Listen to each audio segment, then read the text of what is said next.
kind of get the season going, is it not?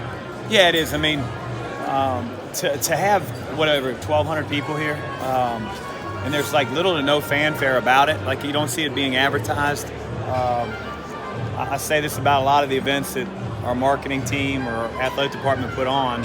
I just don't think you can do this at many programs in the country, and it's one of the many things that make Louisville basketball so special. Have you had a chance to break down film from the scrimmage and see some things that you like? Oh yeah, I mean there are some things to like. It's so early on that I think as a coach, all you see are the glaring mistakes, and we pointed those out, and we really tried to correct them in the days since the scrimmage.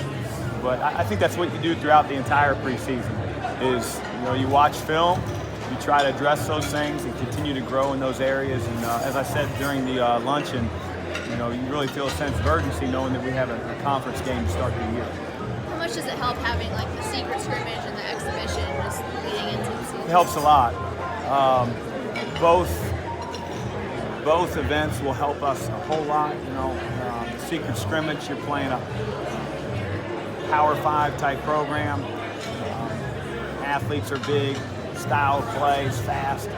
In Bellarmine, we know we're going to face a disciplined team that's going to move the ball. It's going to mean a lot to them to try to beat us. And so our players being in front of fans for the very first time against an opponent, especially our freshmen, all that helps in preparing for our first game. Ryan has been with this program for so long and seen so many different styles of play and different coaches and stuff. When you first got here, did you ever talk with him kind of about what you expected from him and to let him know that he's going to bring stability to this team? Well, I had a talk with every player. It wasn't just Ryan-centric.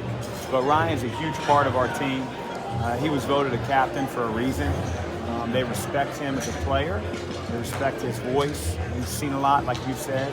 And so when you have 50-year guys in your program, you're really blessed as a coach because it doesn't happen, especially guys that are very talented and that earn minutes and they're going to be an influential part of your team. So not only Ryan, but Steve, Dwayne, Fresh. I'm really excited about those guys that are in their final year of college basketball.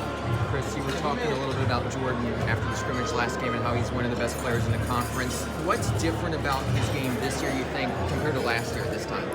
Well, I think what needs to be different is we are not solely reliant on him, and not that we were a year ago, but I think when you have the ability to take over a game like he does, sometimes you're overzealous, you're over-aggressive, and he doesn't need to be. That cost him at times last year. You look at his assist-turnover ratio. I just want him to be a more efficient player. I believe he's really tried hard to be that during practice. I thought his shots on Saturday in the scrimmage were ones he took off plays that we were executing. And he's got to continue to get better, in all areas, and good players like him want to. Are you ever where you, as a coach, where you want to be before the season begins? And looking right now kind of on target to be where you want to be?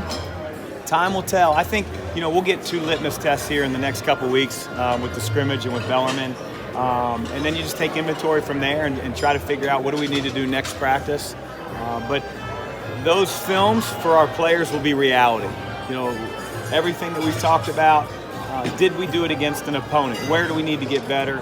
Film will give you reality. It doesn't lie. You made any decision about what Quinn to play or what shirt? It's funny you say that because Quinn, obviously, he was not here today. He's in the hospital with appendicitis. And so about 2 hours ago, I thought he was having surgery. And now antibiotics might allow him not to. And we're going to know in 24 hours whether he's going to have surgery or not. That's really independent of the red shirt talk because even if he has surgery, you're talking about being out a week.